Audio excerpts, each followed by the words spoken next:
Well, CoastLife, I think earlier this week was National Birding Day, and I know we have a lot of avid birders here along coastal Delmarva, but it's not just our local shorebirds that maybe inspire you. Perhaps there are some more exotic birds that are not native to this area that might pique your interest as well. So we've got Janet Peterson, an author, a researcher, I guess, if you will, joining us today, and you have a really cool upcoming talk that you're giving at the Georgetown Public Library called Birds of Cameroon.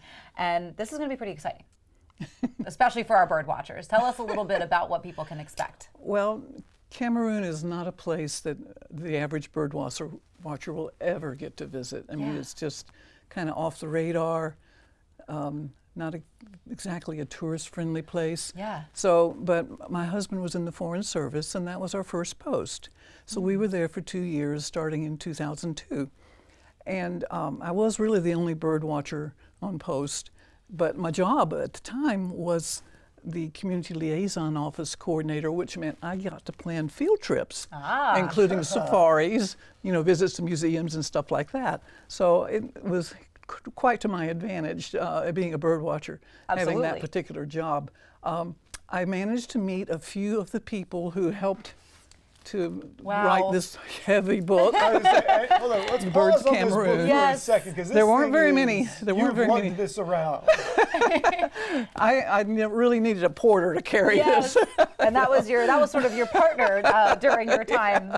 But I met a couple of the guys who helped with this book, and so I was able to get to see several of the birds. Cameroon has over 970 species. Wow.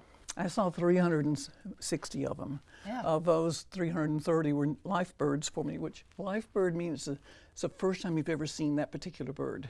And, you know, so in that country too, also 10 were endemic, which meant that was the only place in the whole world you would find those 10 birds. I did see 4 of those. Wow. But, and one of the reasons I got to see at least 3 of those was because a visiting ambassador was coming to do a check on the embassy, and he kept telling everybody he was a bird watcher when he sent emails. Nobody responded to that. So when he got there, someone asked me if I'd meet him to take him to lunch, and I said, sure, I'll take him on a Piro ride up the river and we can watch birds and stuff. And but anyway, when I saw him, I said, I'm Janet, I'm the Chloe, and I'm a bird watcher. He got the biggest grin on his face. when you meet another person that's like into that thing, because up until that point he had no idea. So we went bird watching before work every day and after work. And that weekend he planned a trip to take us to a part of the country that is almost impossible to visit. The roads are so difficult.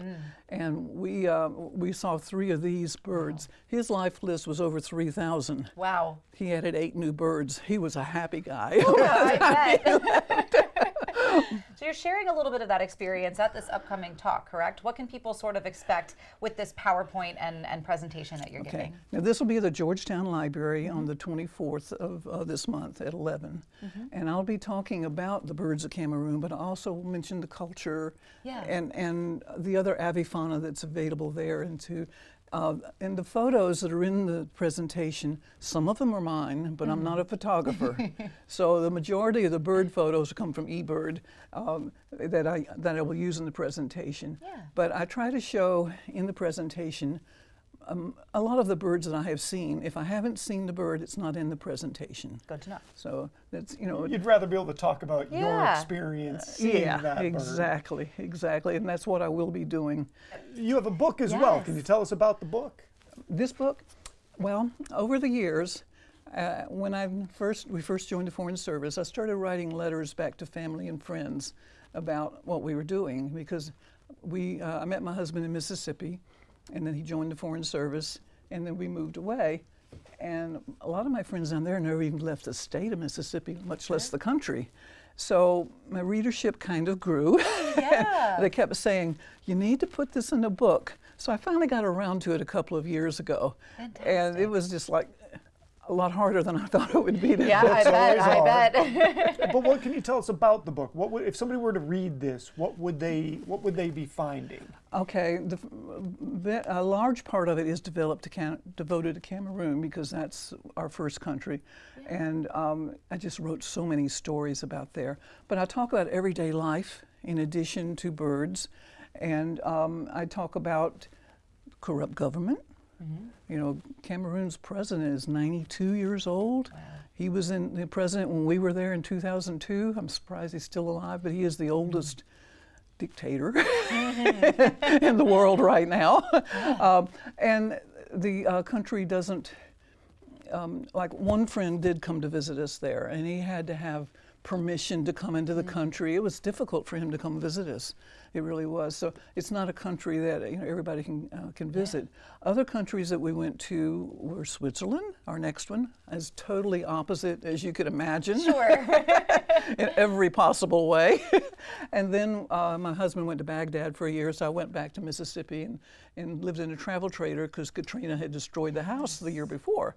And but we knew we'd never move back to Mississippi. And then because he served in Baghdad, we kind of got our choice, Costa Rica. Nice, yeah. I had like 505 new birds in that country. It was just incredible. And then we went to Zambia, and I saw more birds in Zambia actually than I did in Cameroon.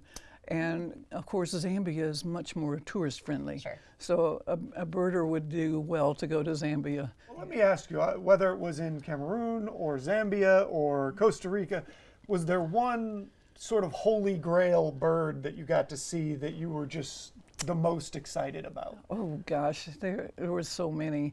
In Zambia, gosh, well, Costa Rica, I guess the quetzal, you know, that's a gorgeous bird. The hoopoe I saw in Cameroon, which the first time I saw it, it had the spread in the head, and I'm going, woo! It was just a great experience all the way around. Yes, an incredible journey, and we're so glad that you're sharing some of that with us at that talk at the Georgetown Public Library. So one more time, the when, the where, and how people, is it something they pay for? Do they just show up? Just show up. It's at 11 o'clock, the Georgetown Library. We hope to see you there. The presentation actually will take about an hour. I've got a lot of pictures. So. Good. But I think that's what people want to see. Yeah, even non-birders I think would enjoy it because there's some pretty cool stuff there. Fantastic. Okay. Well, Janet Peterson, thank you so much for joining us today on CoastLife, and I know it's going to be a great time at the Georgetown Public Library. Thank you. Of course. Okay. Coming up on CoastLife, though, if you're headed to the Art League in Ocean City, we're going to talk a little bit about what you can see.